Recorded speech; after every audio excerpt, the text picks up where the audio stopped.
Greetings, urban farmers, gardeners, and healthy food visionaries. Greg Peterson here, and welcome to the 307th episode of the Urban Farm Podcast, where every day we work together educating and inspiring you to become part of your food revolution.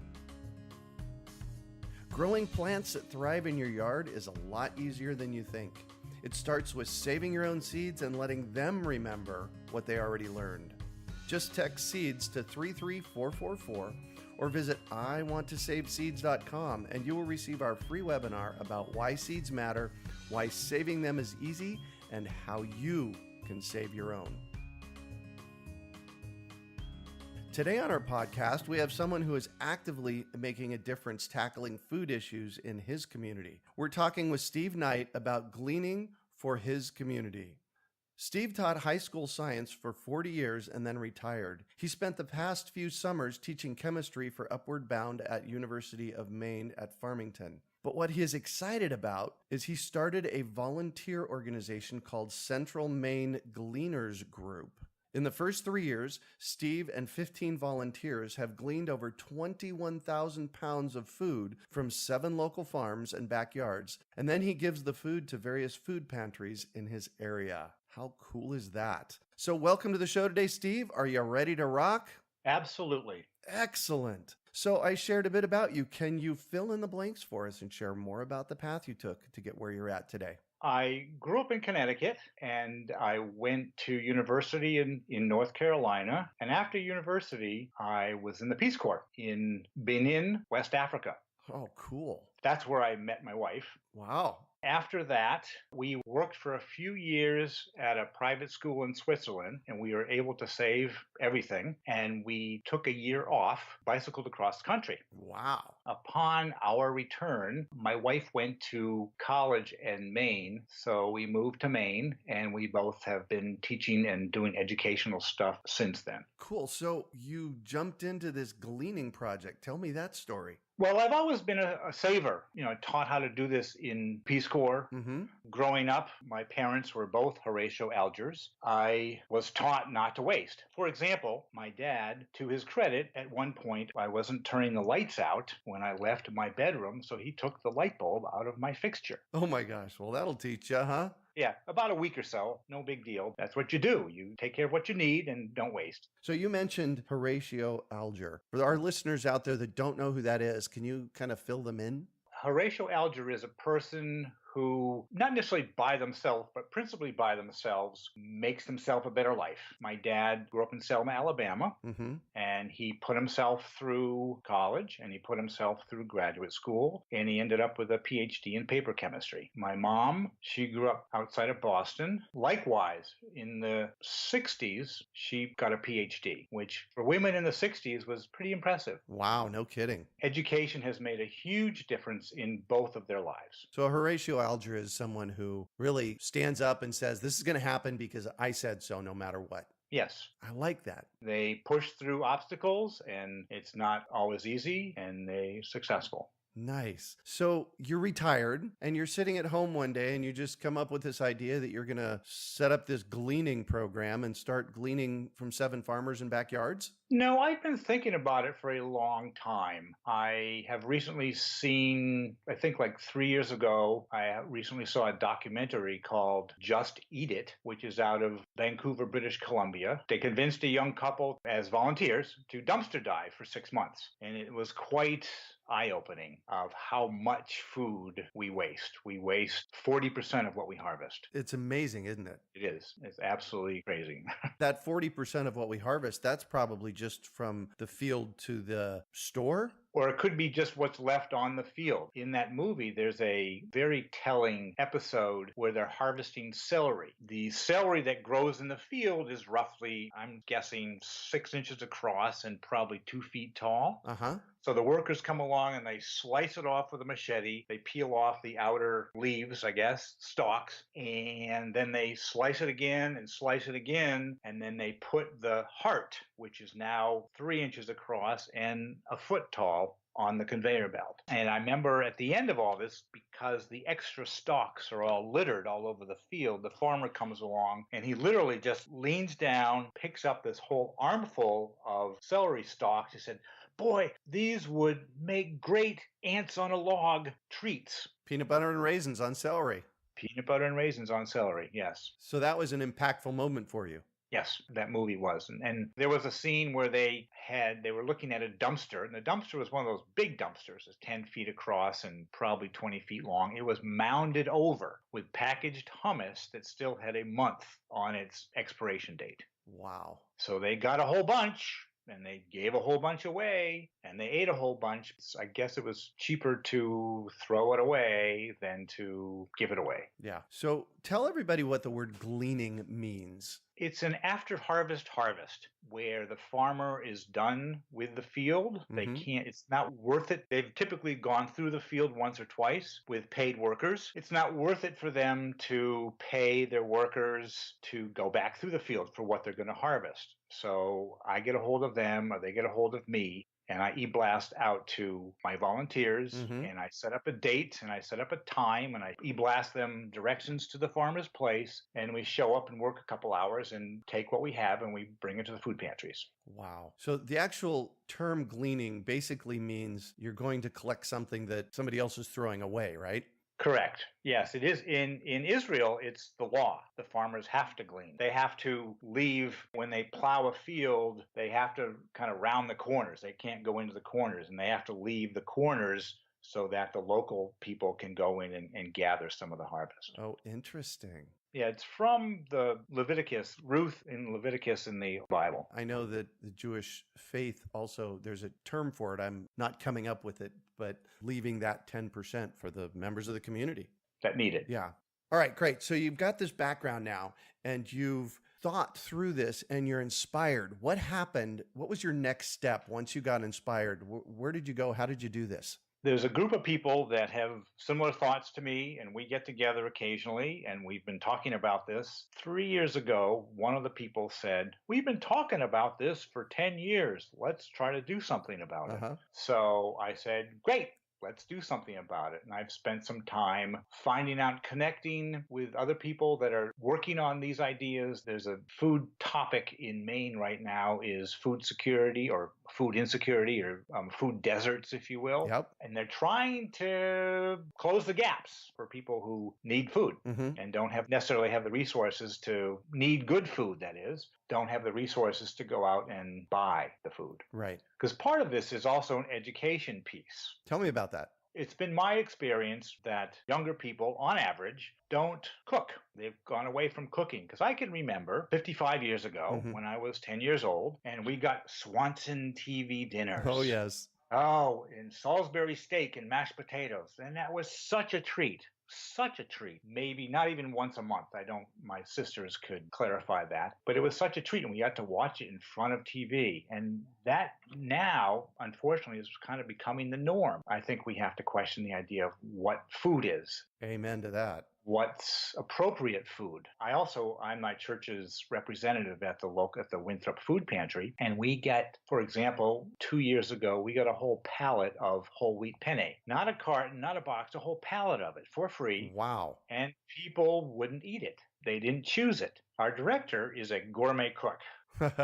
She cooked it up with butter and garlic. It was a butter and garlic delivery system, and she stuck some toothpicks in it, and people still didn't eat it because they wanted this particular type of pasta. So we have to educate people about what's better food for you. Yeah. And so it sounds like a big piece of what you're up to is that education as well as the gleaning part. Yes, and there's a distribution part, and there's a spoilage part, because this year, this is my third summer doing this, and we're in the enviable position this summer is we're learning about all the pinch points downstream. Ooh, say more about pinch points and downstream. For example, about a month ago or so, we had the opportunity, and my group and another group from the Kennebec County Jail went to a particular field, and we harvested, we gleaned green beans. And they must have gotten 200 or 300 pounds of green beans. And there were 6 trustees, jail trustees, who were working. Wow. They got probably, I would say,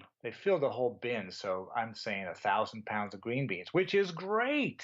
But then you're sitting there and go, okay, what are we going to do with 1,000 pounds of green beans? What do we do with it? We've learned from our mistakes, so we're finding places that we can deliver them to, because I have roughly a 50-mile radius from my house that I work with. Different food pantries are open on different days, so I have a list. If I have a bunch of stuff, I want to go to a food pantry. I know I can't go to Winthrop because they're not open on Fridays, for example, or I would go to Lewiston because they are open on Fridays. And so it's just a matter of getting acquainted and knowing what's working and so forth. So a pinch point, a place where a challenge shows up? Yeah, such as storage. One piece I've been working on this past year is I have organized over $10,000 of grant money from various organizations, and my Winthrop Food Pantry was able to build a walk-in cooler at a nearby farm. Wow. So it's about 10 by 10 by 8 room, well-insulated room with a CoolBot, which is a device that tricks an air conditioner to get cold. And it's been wonderful because I delivered 600 pounds of apples and they didn't have to sit out in the warm.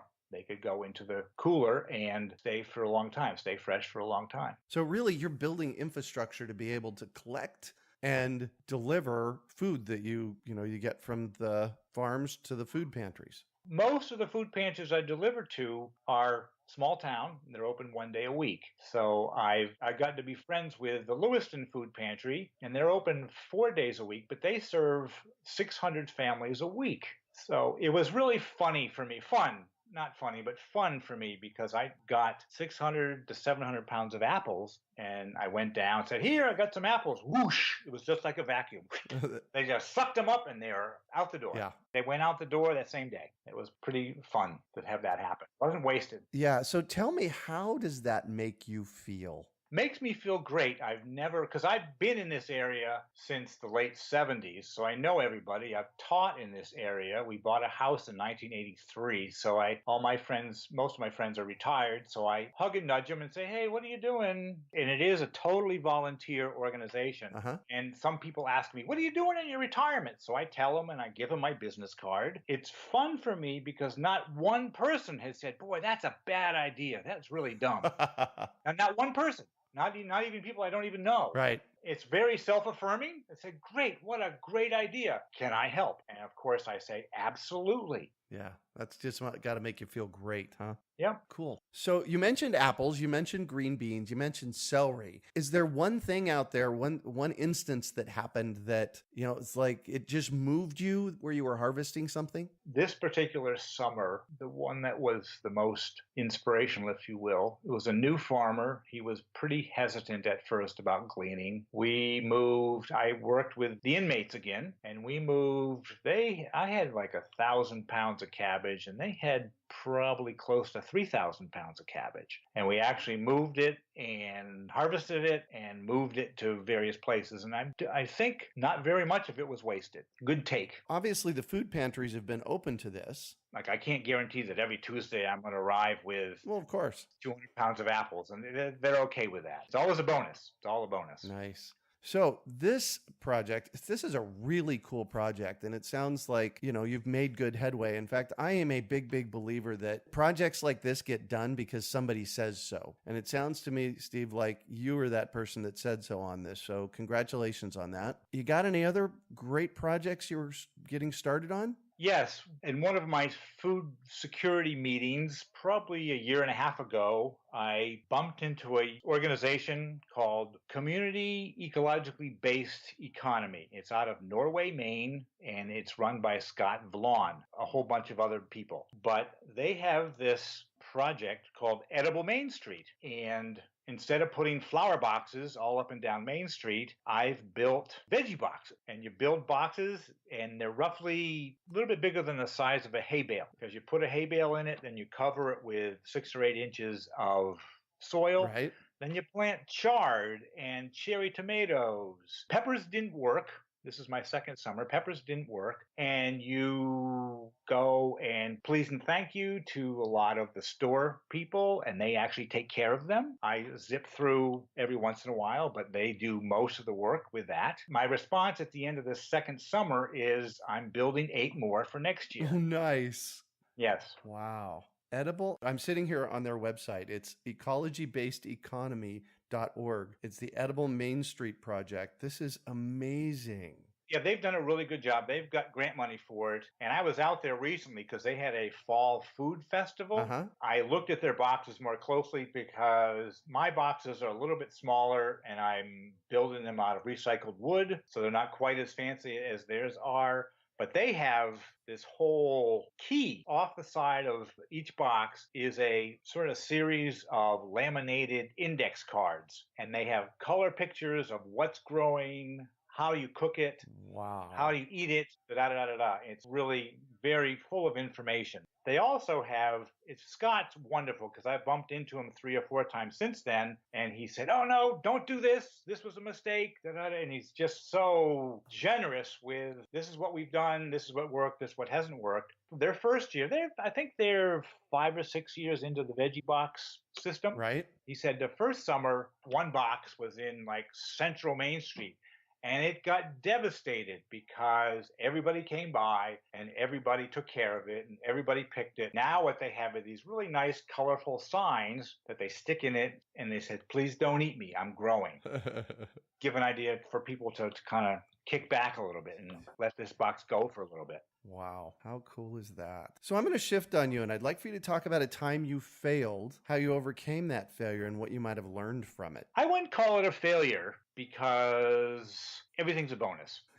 Like that. First time I went gleaning was 3 years ago as a gleaner. I was just kind of investigating what's going on. And the food pantry director called me and I said, sure, I can help. So we went out to squash gleaning. Squash it's heavy. Oh, yeah. So we worked. I think 9 or 10 people showed up and we had big boxes and we were hauling the stuff out. Over the course of the day, we got 3,000 pounds of squash off the field, which is great. But I got home about 6 o'clock at night and I said, that was not so much fun. My back hurt. Yep. So I said, that didn't work for me. After that, the next spring, actually, we went down to Ellsworth, Maine, and there's an organization called Healthy Acadia, and they're about 5 years ahead of us. They've been doing this as an organization for that long. And there's a young woman there. She has a full-time, year-round job of farm drops, gleaning, farm organization, pickups, the whole thing. And so we went with her. We gleaned with her for a day. And Hannah said, oh, no, 2 hours max. You're asking your volunteers to come in, bring them in, 2 hours, you're in, you're out, everything's a bonus. You feed them, you give them some water, you give them some snacks, and you thank you very much. Yeah. And then they'll come back. That was the key. That was the mistake we made. And so now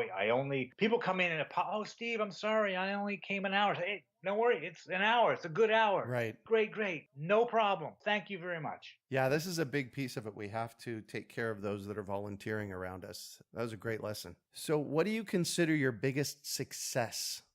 I think my biggest success would be the growth of the whole network, the growth of the people that are involved, even though I consider that part of one of my big goals moving forward is to get more boots on the ground. Mm-hmm. And I just feel we could do better with less work. As an example, last fall, a year ago, there was a potato research farm in southern Maine, and they had 60,000 pounds of potatoes to be gleaned. Whoa. So anyway, the gurus of the Maine Gleaning Network, they got a hold of this. He blasted out. I showed up, and I think there was like 18 to 20 people showed up, and we worked for 3 or 4 hours. I got 500 pounds of potatoes for winter food pantry. Uh-huh. And more people came back. I think that was a Sunday afternoon, and more people came back on a Wednesday. So all said and done, between 12 and 15,000 pounds of potatoes were gleaned, which is great. Again, it's all a bonus. But my feeling is, wouldn't it be wonderful if 100 Boy Scouts showed up? Or wouldn't it be wonderful if, 100 people from a nearby college showed up, each with a 5-gallon bucket? What could 100 people do in 2 hours? They could just blast through this and everybody would go home happy. Right. Nobody has worked too hard and we have gleaned a lot of produce. So that's your dream? Yes, that's my dream. Perfect. So what drives you? I think the need for good food, good fresh food, because, for example, the local store here is so generous. They're very, very generous giving food to the local food pantries and the local soup kitchens. But that produce has been through the supermarket. It probably is, I would say, at least a week old. Mm-hmm. Even more, which is not a bad thing. It should be looked at. It should be gone through. It should be picked apart. It should be, because you go to people food, then you go to animal food, and then you move on to composting. The stuff that I tell farmers I like to glean Tuesday or Wednesday because winter food pantries open on Thursday. Mm-hmm. Pick it up and glean on Wednesday, bring it in Wednesday night. It spends the night in the cooler. It's given the next day. It's totally fresh. Nice.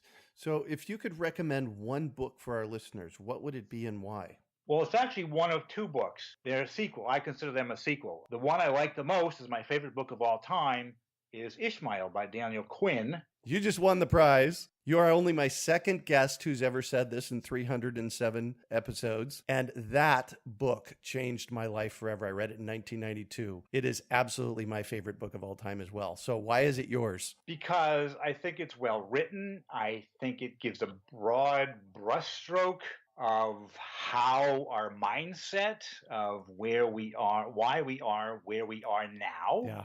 It's just thought-provoking. I liked it so much. A friend of mine gave it to me, I think in 1994, and I liked it so much, I actually went out and bought a bunch of copies, and in my chemistry class, I had students read that book. Yeah, I know it has very little to do with chemistry, but you need to read it. Yeah, it's a conversation for our listeners out there that don't know. It's a conversation between a gorilla and a man, and essentially the gorilla is the teacher talking about how we as human beings have come to dominate the planet over the past 10,000 years. Is that a good boil down of the book? I had never thought of agriculture, organized agriculture, as being so abrasive or maybe abusive as it kind of is. So that was an eye-opener for me. Yeah. And if I could stick a piece in here, my second book would be Story of B, also by Daniel Quinn, which is, I consider it a sequel. Yep, it is. Which is the same similar ideas. Yeah, what he's really done in both those books is he's driven home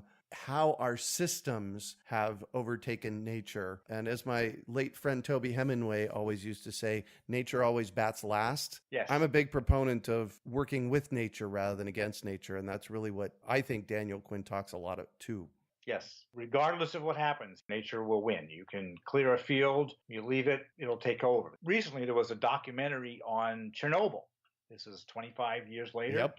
Nature is just kind of moving in, and the windows are broken, and the roof is leaking, and it's just taken over. Yeah, well, that's what it does. So what one final piece of advice do you have for our listeners? I would say, if you would, get involved physically, emotionally, show up, boots on the ground, and start small and make sure what you do is successful. Nice. I think I might have said this earlier in our chat today. Things get done by people like you and I that say this is going to happen because I said so. For all of you listeners out there, take on that project and go out and do it and make it happen. Thoughts on that, Steve? Totally agree with you. There will be hurdles, whether they be political, social, financial. So what? Just kind of move forward, say thank you a whole lot. Hugs are good. Perfect. Thank you so much for joining us on the show today, Steve. You're very welcome. So how can our listeners get a hold of you and your organization? Well, I am a technological newbie, and my 32-year-old son says, "Dad, you got to get on Facebook." I said, no. And he said, "No, Dad, you really have to get on Facebook." So since a couple months ago, 3 months ago, I have a Facebook page, which is CMG squared, Central Maine Gleaners Group. And I log on what I do, I have pictures, and it is quite simple. Perfect. You know what? That's all you really need these days, I think. So you can find show notes from today's podcast at urbanfarm.org/Maine Gleaners. Well, that's it for today. Thanks for joining us on the Urban Farm Podcast. Also, please visit our website to find more articles, podcasts, webinars as we strive to be your urban farming resource. Growing plants that thrive in your yard is a lot easier than you think. It starts with saving your own seeds and letting them remember what they already learned. Just text SEEDS to 33444 or visit iwanttosaveseeds.com and you will receive our free webinar about why seeds matter why saving them is easy, and how you can save your own. We hope you enjoyed today's episode of the Urban Farm Podcast. Remember to listen 3 days a week for tips, advice, and resources to help you on your journey with urban farming. You can find us on the web at urbanfarm.org or send us an email to podcast@urbanfarm.org. In the words of Vincent van Gogh, great things are done by a series of small things brought together. Be encouraged that with each lesson learned and skill developed, you are one step closer in the direction of your dreams.